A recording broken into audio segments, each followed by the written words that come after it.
Məlumdur. Demək olar ki, 9-cu sinifin imtahanları da bitdi. Və bu şagirdlər arasında bir sual doğurur ki, mənim izləyicilərim də mənə bu sualı vermişdi.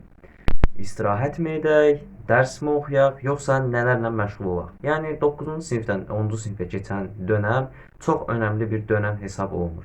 Yəni necə deyim, bəzən sinifdəki şagirdlərinizin, köhnə sinif yoldaşlarınızla vidalaşdığınız bir dövrdür.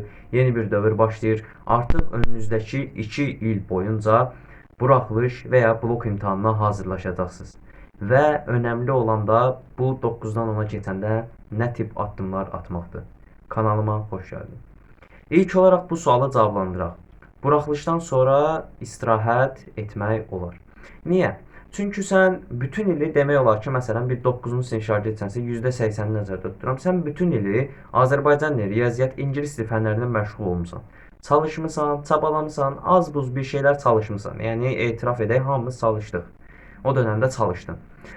Və təbii olaraq bir insan olaraq dincəlmək sənin ən böyük haqqındır. Məsələn, imtahandan sonra 10 gün intervalında ki, mən də belə eləmişdim. İmtahanı verəndən sonra rayona getdim və 10-15 gün özümə fasilə verdim. Və mən deyim, mənim imtahanım martın 17-si idi. Demək olar ki, mart ayını dincəlib aprel ayından çalışmalarıma davam etdim. Yəni məsələn, indi aprelin 26-sı tutaq ki, aprelin 26-sı vermisən, mayın ilk 10 gününü dincələ bilərsən və ya mayın 5-nə kimi dincələ bilərsən və məsəl üçün ondan sonra necə deyim, nə etmək olar? Məsəl üçün tutaq ki, dincəldin. Dincəldikdən sonra belə edirsən. Məncə ən məntiqli həmlən blok fənlərinə hazırlığa getməyin olar. Çünki buraxılış onsuz da yəni intensiv bir səviyyədə çalışılıb. Yəni buraxılışa çalışmısan, buraxılışda necə deyim, biraz ikrah hissi, biraz iyrənmə var. Yəni buraxılış biraz çox çalışdın. Həm də buraxılışın imtahanını vermisən deyə buraxılışdan biraz içini rahat saxlaya bilərsən. Ancaq blok fənlərinə çalışmağının mahiyyəti çox böyükdür. Çünki blok ağır olur. Buraxılışa baxanda blok buraxılışın yanında həqiqətən də bir zirvə, bir dağ kimi görsənir. Ona görə də blok hazırlığına getməyi tövsiyə edərdim. Məsələn, belə et. Dediyim kimi 5-10 gün dincəlirsən ki, dincəlmək sənin ən təbii haqqındır və daha sonra çalışmalarına davam edirsən ki, bunun burasında yəni yaya nə qalıb? Yəni belə baxanda 1-2 ay sonra yay tətilidir. Bunun burasına yəni qısa bir məsafə qalıb. 1-2 ay boyunca hazırlığa getməyin sənə əminəm ki, mental olaraq bir zərər yetirməyəcək. İndi sənin çalışma səviyyənlə bağlı olaraq bu dəyişə bilər. Bəs yaxşı, 9-cu sinifdən 10-cu sinifə, məsələn, yay tətili boyunca nə edək? Full dərsmi çalışaq, yoxsa ancaq istirahətmi edək? Çünki qabaqdan 10-11-ci sinif gəlir. Ondan 11-ə keçəndə yay dincəlməyəcəyik, onsuz da full çalışacaq. Nə edək? Tamam, indi buna gəldik.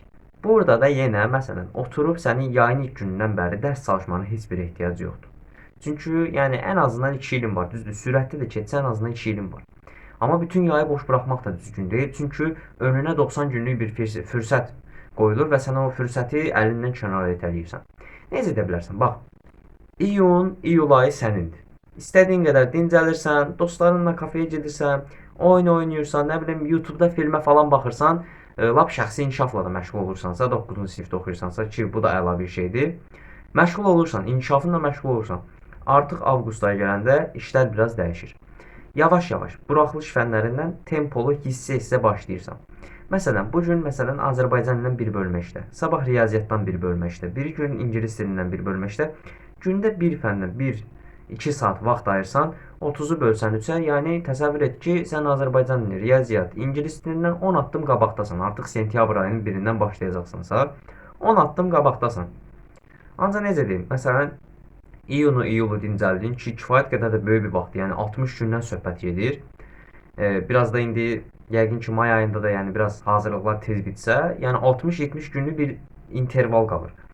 O intervalda maksimum dərəcədə öz istirahətinə, öz inkişafına vaxt ayırmağa çalış və daha sonra isə çalışmalarına o sırayla, o qayda ilə davam et. Və bunu da deyim, yəni məsəl üçün ay imtahan vermişəm, ay mən yorğunam deyib hər şeyində başını atma, çünki 10-11-də sənə baha başa gələcək. Çünki məsəl üçün mənim dostlarım vardı, mənimlə bir hazırlığa gələn şagirdlər var idi. 9-cu sinifi buraxılışı verdilər. Məsələn, bəzi şagirdlər var ki, məsələn, oxumasalar belə 250-260 bal yazırlar.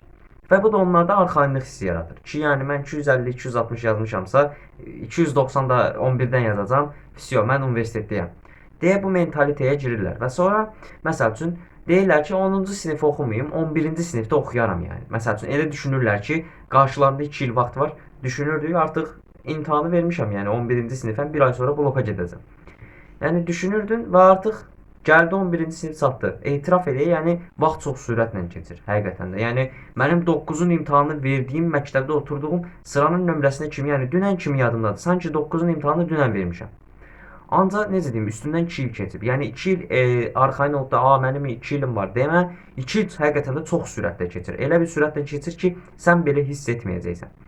Yəni orta yolu tapmağa çalış. Yəni nə çox özünü yor, nə də özünü tam boş burax. Yəni necə deyim, 9-dan 10-a keçəndə çox da bir ciddi bir dönəm hesab edilmir.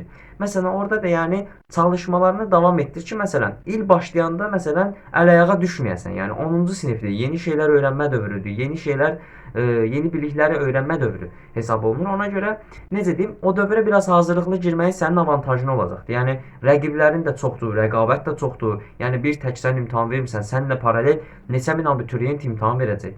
Yəni elə düşün. Təsəvvür et ki, məsələn, 1-ci qrupsansa sən 10-cu sinifdə, daha doğrusu 11-ci sinifdə 30-35 min arası rəqibin olacaq. 4-cü qrupsansa 5-6 min arası rəqibin olacaq. Bunu düşün yəni. Təsəvvür et ki, universitetlər yəni məsəl üçün 5-6 min arasından sənin seçilməsi üçün, sənin seçilməyin üçün sən həqiqətən də çox çalışmalısan. Ona görə necə deyim, buranı biraz yavaş çalışırsan, onsuz da 10-11-in yay tətilini necə keçirməlisən, o haqqda da bir video çəkmişəm. Gələn ildə istəsən o videoyu izləyə bilərsən. Əlavə bir sualın olarsa, çalışma planları ilə bağlı, istirahətlə bağlı, yay dönəmini necə keçirdək, bununla bağlı, məsələn, videoda toxunmadığım mühüm mövzular varsa, şərhlər qismində mənə yazarsan, mən sənə mümkün olduğu qədər cavab verməyə çalışacağam. Və bu arada əməyimin qarşılığını vermək üçün kanala abunə olub videoyu da bəyənə bilərsən. İzlədiyin üçün təşəkkür edirəm. Sağ ol. Salamat qal. Özünə yaxşı bax.